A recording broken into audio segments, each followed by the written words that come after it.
Hi guys, James Cameron create చేసిన మరో అద్భుతం Avatar part 3 the Fire and Ash movie అయితే చూశాను. మరి మూవీ ఎలా ఉందిరా అంటే మీకు ఒకటే చెప్తున్నాను. పార్ట్ 1 చూసినా, పార్ట్ 2 చూసినా, పార్ట్ 3 కూడా చూసినా కానీ ఒకటే ప్యాటర్న్ స్టోరీ లైన్.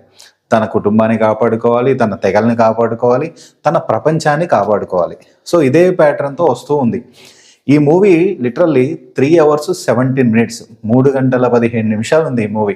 వామ్మో, ఇంత పెద్ద మూవీ మనం చూడొచ్చా, కూర్చోవచ్చు అంతసేపు థియేటర్లో అంటే మ్యాక్సిమం చాలామంది చెప్తున్నాను, మనకు స్టోరీ డ్రామా కావాలనుకునే వాళ్ళు మాత్రం అంతసేపు కూర్చోలేరు. లేదు, నేను విజువల్స్ ఎక్స్పీరియన్స్ చేయాలి, ఆ గ్రాఫిక్స్ అనేది మంచి ఎక్స్పీరియన్స్ చేయాలంటే కూర్చోవచ్చు. సో నాకేమనిపించిందంటే, సరే ఒకటే కొట్టుడు, ఒకటే ప్యాటర్న్ కదా, తన తెగల్ని కాపాడుకుంటూ, తన ప్రపంచాన్ని కాపాడుకుంటూ ఈ మూవీ అనేది ముందుకెళ్తూ ఉంటుంది. సో నేను చెప్పాలనుకునేది 3Dలో చూశాను. 3Dలో ఎలా ఉంటుందంటే ఆ విజువల్స్, ఆయన జేమ్స్ కెమెరాన్ క్రియేట్ చేసిన ఆ విజువల్స్ లిటరల్లీ చాలా బాగున్నాయి. ఎక్సలెంట్. అసలు ఒక గ్రాఫిక్స్ మూవీ అంటే ఏదన్నా మంచి విజువల్స్ పెట్టి మూవీ తీస్తున్నారంటే ఈ మూవీ టాప్ అని చెప్పొచ్చు. అలాంటి విజువల్స్ ఏ సినిమా ఉండదేమో అన్నట్టుగా అనిపిస్తుంది. నాకైతే అలాగే అనిపించింది. సో అంత మంచిగా ఉన్న విజువల్స్ అయితే మాత్రం ఈ మూవీ యాక్చువల్లీ స్టోరీ కోసం ఎవడైతే వెళ్ళాడో మ్యాక్సిమం ఆ విజువల్స్ అవన్నీ ఎక్స్పీరియన్స్ చేయడానికే వెళ్తారు. సో ఎక్స్పెషల్లీ 3Dలోనే చూడండి. 2D కొంచెం స్కిప్ చేయండి. మరి మీ ఏరియాలో 3D లేకపోతే చేసేది ఏం లేదు, బట్ 3Dలో చూడండి మూవీ అయితే. సో మూవీ మాత్రం ఒకటే ప్యాటర్న్ అయినా సరే కానీ ఆ విజువల్స్, ఆ గ్రాఫిక్స్ చాలా బాగా అనిపిస్తుంది. అండ్ అలాగే ఆ వార్ సీక్వెన్సెస్ చాలా బాగుంటాయి. మీకు మూవీ చూస్తున్న స్టార్టింగ్ నుంచి ఎండింగ్ దాకా మొత్తం వారే ఉంటుంది. డ్రామా అక్కడక్కడక్కడ వస్తుంది, బట్ వార్ అనేది ఎక్కువ ఉంటుంది. ఫైట్స్ అనేది ఎక్కువగా ఉంటాయి. సో అవి కూడా చాలా బాగా క్రియేట్ చేశారు. ది ఫైర్ అండ్ యాష్ అంటే మంచిగా మంటల్లో, బూడిదల్లో వాటిలో తిరుగుతారు అనుకున్నాం, కానీ మీరు ఊహించినట్టయితే ఉండదు. ది వే ఆఫ్ వాటర్ ఎలా ఉందో వాటర్లో ఉంటారు. సో ఈ ఫైర్ అండ్ యాష్ మంటల్లో ఉంటారేమో అనుకోవచ్చు, బట్ అలాంటిదే ఉండదు. దానికి కొంచెం వేరేది ఉంటుంది. మీరు మూవీ చూసే తెలుసుకోవాలి, ఎందుకంటే చెప్తే స్పాయిల్ అయిపోద్ది. సో ది వే ఆఫ్ వాటర్కి, ది ఫైర్ అండ్ యాష్కి చాలా డిఫరెన్స్ ఉంది. డిఫరెన్స్ అంటే ఆ విజువల్స్లో డిఫరెన్స్ ఉంది, డ్రామా పరంగా అయితే సేమ్ ఉంది. ఎక్కడ కూడా మీకు ఈ గ్రాఫిక్స్ అనేది న్యాచురల్గా లేవు అంట తెలిసిపోతుంది ఈజీగా అనేటట్టుగా అయితే ఉండదు. చాలా గ్రాఫిక్స్ అని చాలా న్యాచురల్గా అనిపిస్తుంది మనకైతే. అది అసలు గ్రాఫిక్స్ అన్నట్టుగా కూడా మనకు అనిపించదు. కొన్ని ఎస్పెషల్లీ కొన్ని ఉంటాయి, అందరికీ తెలిసి ఇది ఒక గ్రాఫిక్స్ అని, బట్ అంత న్యాచురల్గా తీసుకురావడానికి జేమ్స్ కెమెరాన్ చాలా బాగా క్రియేట్ చేశారు. బట్ ప్రాబ్లం ఏంది అంటే డ్రామా. ఈ డ్రామా ఏదైతే ఉందో కొంచెం ప్యాటర్న్ మార్చాల్సింది. అదే ప్యాటర్న్ తీసుకొస్తే ఏంటంటే జనాలకి విసుగు పుట్టింది. సో లిటరలీ నాకు కూడా అలాగే విసుగు పుట్టింది.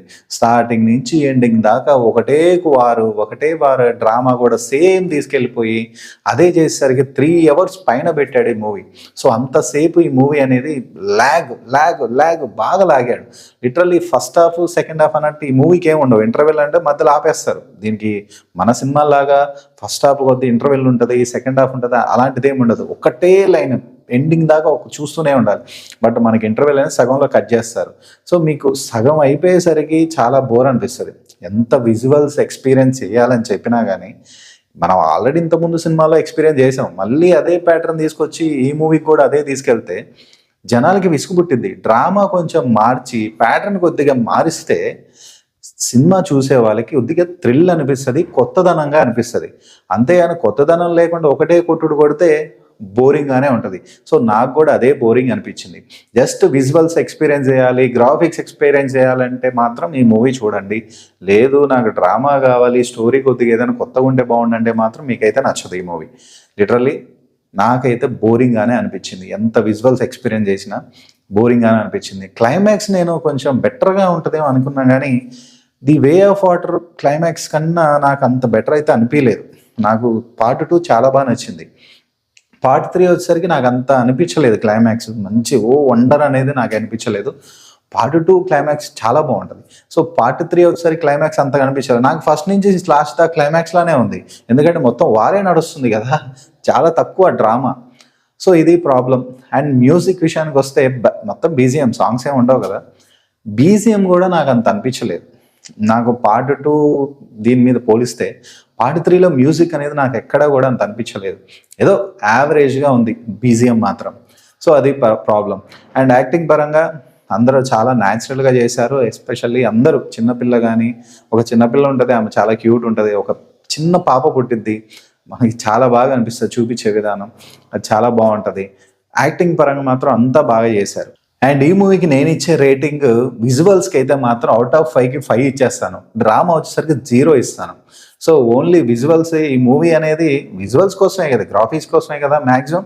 సో దానికి రేటింగ్ అవుట్ ఆఫ్ 5కి 5 అయితే ఇస్తాను. సో ఇదే అండి ఈ మూవీ రివ్యూ. ఈ రివ్యూ మీకు నచ్చితే లైక్, షేర్ అండ్ సబ్స్క్రైబ్ చేయండి. ప్లీజ్ సబ్స్క్రైబ్ చేయండి.